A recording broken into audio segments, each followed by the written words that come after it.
Saudara, Polda Metro Jaya sudah menetapkan Yuda Arfandi sebagai tersangka kasus kematian Raden Andante di kolam renang Pondok Kelapa, Jakarta Timur. Ayah korban, Dimas Anggar, meminta pelaku dihukum seadil-adilnya.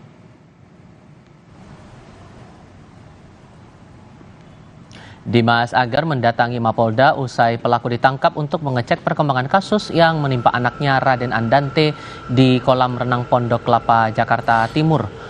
Usai melihat rekaman CCTV peristiwa kematian Dante, Anggar menyebut perlakuan tersangka terhadap anaknya tidak berperi kemanusiaan.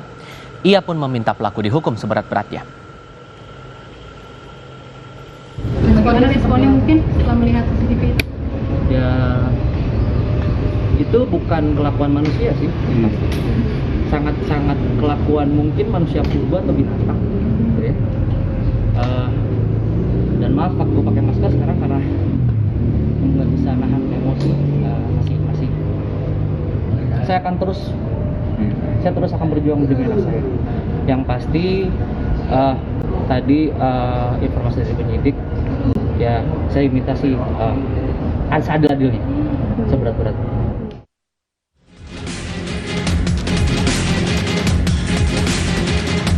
Alhamdulillah sekarang pelaku sudah tertangkap.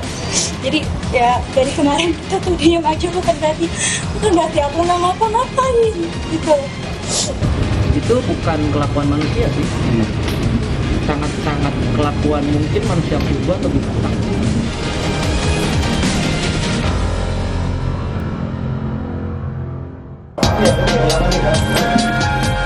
Tepat 14 hari kematian Raden Andante di kolam renang Taman Air Tirtamas Pondok Kelapa, Duren Sawit, polisi mengungkap pelaku di balik kematian putra artis Tamara Tiasmara dan DJ Dimas Anggar. Dari hasil olah TKP dan pemeriksaan CCTV, polisi berkesimpulan Dante tewas setelah ditenggelamkan sebanyak 12 kali oleh Yuda Arfandi yang tak lain pacar ibunda korban. Adapun dalam rekaman tersebut memuat adegan yang kurang lebih di mana korban ini dibenamkan kepalanya kurang lebih sebanyak 12 kali. Tersangka Yuda yang ditangkap di rumahnya pada Jumat pagi langsung menjalani pemeriksaan urin. Hasilnya, tersangka negatif narkoba. Artis Tiasmara yang merupakan ibu korban mengaku baru melihat rekaman CCTV kolam renang di hari polisi menetapkan kekasihnya sebagai pelaku di balik kematian anaknya Dante. Oke, semua orang bilang aku diam. Tapi kan sekarang kan dia tahu, dia tahu, kan Christian tahu kalau aku tuh nggak diam. Kalau aku diam ngapain? Aku hari Kamis datang ke sini. Tadi juga aku udah lihat CCTV-nya dari awal sampai habis. Gitu ya, gak mungkin lah aku tega gitu buat diem aja. Anak aku tuh meninggal loh, bukan koma, bukan cuma cacat, bukan cuma sakit gitu. Jadi gak mungkin seorang ibu tuh diem aja anaknya digituin. Jadi ya mohon pengertiannya aja untuk semua, bukan berarti aku tuh nutupin.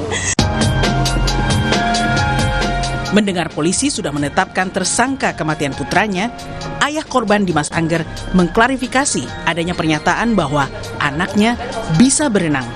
Ia pun menuntut Yuda Arfandi dihukum seberat-beratnya. Saya nggak pernah, yang pertama saya nggak pernah menyatakan pernyataan itu.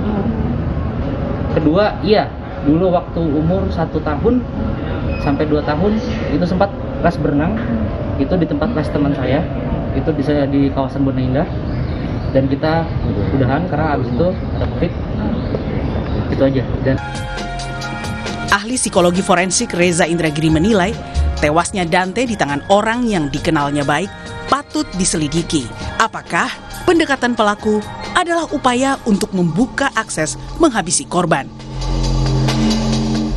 Karena acap kali orang-orang dewasa yang melakukan viktimisasi terhadap anak-anak adalah tidak sungguh-sungguh dengan membangun kepercayaan, tapi sesungguhnya memiliki tipu muslihat atau memiliki kepentingan-kepentingan di balik itu.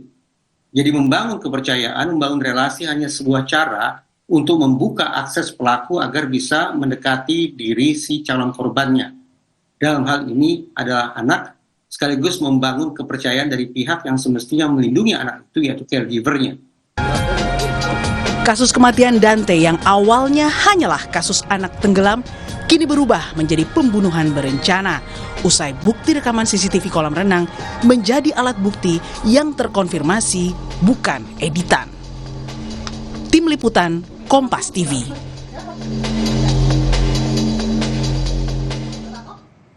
Lalu apa sebenarnya motif pembunuhan Dante ini? Kami diskusikan bersama dengan kriminolog Universitas Indonesia, Adrianus Meliala. Prof. Adrian, apa kabar?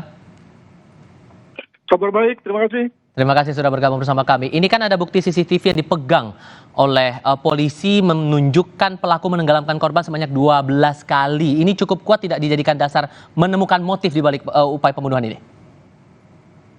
Belum ya. Kenapa? Karena kita juga harus melihat pada beberapa saat kejadian atau episode sebelum pembunuhan tersebut. Jadi analisis post factum itu mesti dalam ya. Saya berpendapat misalnya jejak digital antara si pelaku dengan ibu korban itu juga perlu dilihat secara baik ya untuk mengetahui motif tersebut. Demikian. Karena pelaku ini kan kekasih dari ibu korban ya, dibilang orang dekatnya dari korban lah bisa dikatakan begitu. Kalau Anda cermati ini melihat pola yang muncul belakangan ini dari kasus sebelumnya, apa biasanya motif dari pembunuhan yang pelakunya adalah orang dekat korban yang juga anak-anak ini? Kita bicara mengenai orang ketiga yang mungkin mengganggu hubungan. Jadi saya bayangkan bahwa kemungkinan anak ini dianggap sebagai mengganggu atau aral atau kendala yang bakal menyulitkan hubungan antara si pelaku dengan ibunya, begitu ya. Apakah aral dalam konteks finansial atau aral dalam bentuk bahwa anak ini menolak kehadiran si pria ini, atau aral dalam rangka waris misalnya, aral dalam rangka asuransi, nggak tahu ya. Tapi yang jelas bahwa tentu anak ini dianggap sebagai satu liability, satu beban. Makanya kemudian perlu disingkirkan. Saya kira hanya anggapan bahwa anak ini menjadi liabilities lah yang membuat lalu anak atau korban ini kemudian lalu layak disingkirkan. Sebab kalau dalam hal ini anak itu dianggap sebagai satu aset, satu hal yang berharga, tentu akan dipelihara, akan dijaga, gitu ya. Demikian. Oke, ini kan pasal berlapis, termasuk salah satunya yang dikenakan terhadap tersangka adalah pasal pembunuhan berencana. Anda menangkap ini pelakunya tunggal atau bisa melibatkan pihak lain juga yang bisa dimintai pertanggungjawabannya terkait kasus ini?